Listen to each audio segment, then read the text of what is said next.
सतपाल मलिक पूर्व राज्यपाल, पूर्व सांसद के तौर पर कभी पीएम मोदी की पसंद हुआ करते थे, लेकिन जब से सतपाल मलिक किसानों, जवानों और करप्शन के मुद्दे पर बीजेपी आरएसएस को घेरने लगे हैं, पुलवामा हमले को लेकर मोदी सरकार की नाकामी बताने लगे हैं, तब से ही मोदी सरकार की आंख की किरकिरी बन गए।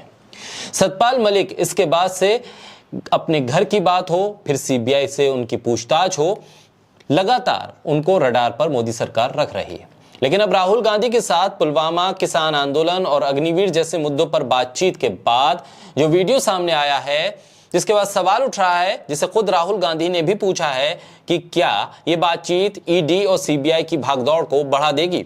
बोलता हिंदुस्तान पर मैं हूं आपके साथ मिर्जा शाकिर अली बेग। पुलवामा कांड, किसान आंदोलन और अग्निवीर जैसे अहम मुद्दों पर पूर्व राज्यपाल, पूर्व सांसद और किसान नेता सतपाल मलिक ने कांग्रेस सांसद राहुल गांधी से एक लंबी चौड़ी बातचीत की।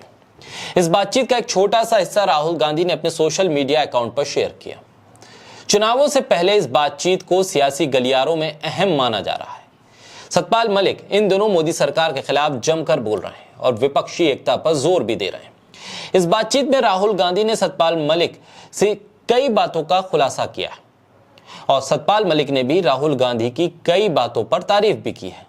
सतपाल मलिक ने राहुल गांधी से कहा कि अडानी मामले में आपने 20,000 करोड़ रुपए का मुद्दा उठाया था, वो बेहद बड़ा सवाल है कि इतना बड़ा इन्वेस्टमेंट कहां से आया।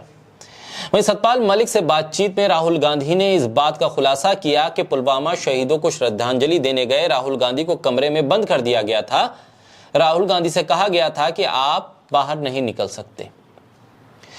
राहुल गांधी ने कहा कि जब पुलवामा के बारे में मैंने सुना तो मैं एयरपोर्ट जाने लगा, मेरी सिक्योरिटी ने मना किया, लेकिन मैंने कहा कि मैं जा रहा हूं।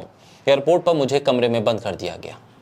कहा आप कमरे से नहीं निकल सकते, उधर से शहीद आ रहे थे, इधर से प्रधानमंत्री आ रहे थे, इसलिए मुझे बंद कर दिया गया।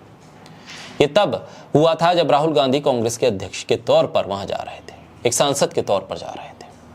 इस बात को राहुल गांधी ने इससे पहले कभी नहीं कहा, क्योंकि अगर कह देते तो गोदी मीडिया भी चिल्लाने लगता कि इस बात का कहने का यह सही वक्त नहीं है और शायद गोदी मीडिया इसे भी झूठ बता देता। सतपाल मलिक के साथ वीडियो इंटरव्यू में राहुल गांधी ने बताया कि संसद भवन की पुरानी बिल्डिंग का इस्तेमाल वो भविष्य में कैसे कर सकते हैं, इस बात का भी खुलासा कर दिया।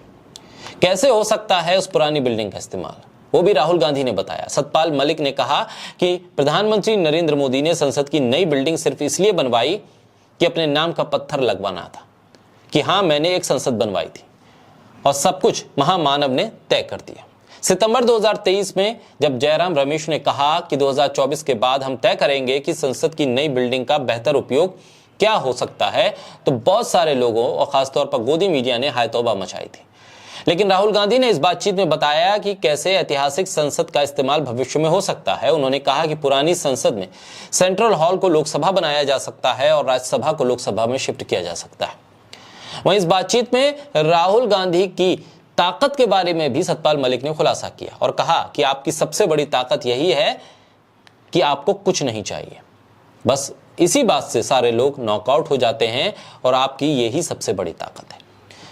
इस पूरी बातचीत में कई और अहम खुलासे भी हुए हैं, लेकिन इस बातचीत के बाद इस बातचीत का जिक्र सियासी गलियारों में भी हो रहा है और इसका असर आने वाले विधानसभा चुनाव पर कितना पड़ता है ये भी देखना होगा। लेकिन इंडिया गठबंधन में जो विपक्षी एकता है उस पर इसका कितना बड़ा असर पड़ता है और सतपाल मलिक क्या इंडिया गठबंधन की विपक्षी एकता को मजबूती देने का काम करेंगे, इस बातचीत में कई और अहम खुलासों के जरिए इस बात पर भी संकेत मिल रहे हैं कि आने वाले वक्त में सतपाल मलिक मोदी सरकार के खिलाफ कुछ और बातें भी कह सकते हैं और कुछ नए खुलासे भी कर सकते हैं।